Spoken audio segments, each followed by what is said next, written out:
Hello, I'm Georgina Warhead and welcome to the Fan Carpet. We're here today at the Jameson Empire Awards 2011 to talk to the stars about the biggest movies of the year.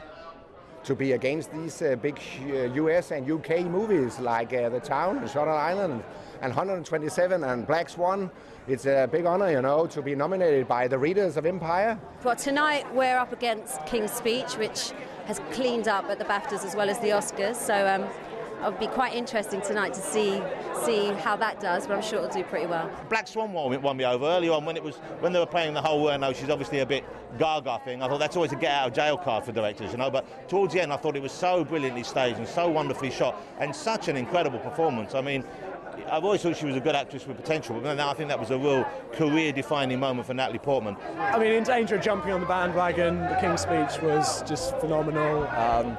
I can't remember a year when it's been so good for film, actually. You know, there's been such a lot of incredible, really, I mean, proper filmmaking as well this year. That it's lovely to see it sort of making a bit of a comeback.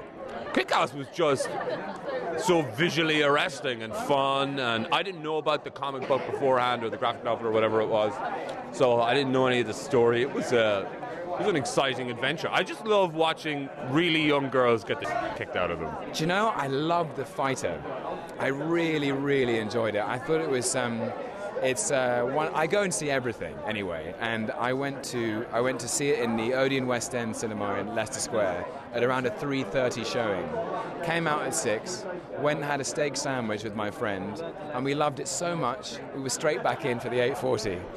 Inception and Social Network were pretty good. I thought Jesse Eisenberg was awesome in Social Network. I think he deserves something.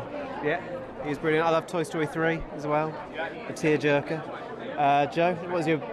Well, I mean, again, Inception, but I genuinely didn't understand it, but it was, in a way, you know, I sort of respected it for being so complicated.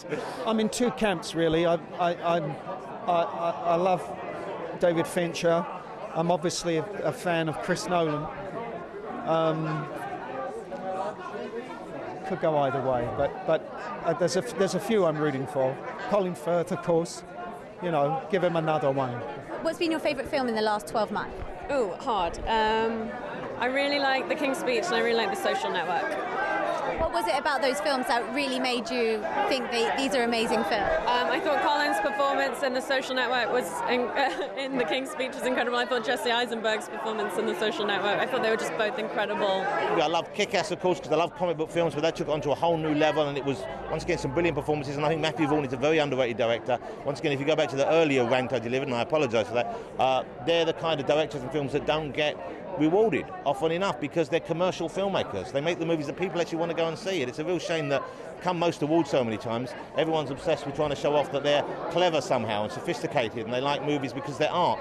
9 times out of 10 you don't want to go and see a movie which is going to depress the hell out of you. You want to go and see something that's fun or exciting or makes you laugh or cry. You don't want to go and see, as I said, people wallowing in muck. I'm a big fan of Frost, Pegg and Edgar Wright then together, and Frost and Pegg doing Paul was really exciting. I saw that the other day, and I'm looking forward to there's rumours of their third film in the Cornetto series coming out, so I'm looking forward to that. I'm hoping that's going to come out soon. When I look at people's careers that I've always admired, I think Leonardo DiCaprio has always made incredible choices. I think sort of as someone to really sort of look at people making sensible decisions. I think that's he's someone to really sort of look up to. I really like Paddy Considine as an actor because he's like, also he just seems like a very nice man.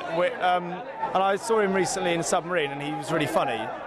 So he's somebody who I'd like to really emulate, I suppose. The advent of British film has just been incredible over recent years, and it's British films are now considered as highly as American films, and it goes right the way through from the writers to the actors to the editors. It's just the entire process is filled with British talent, and that's what's so exciting and so admirable. I think something we should all be proud of. It's wicked.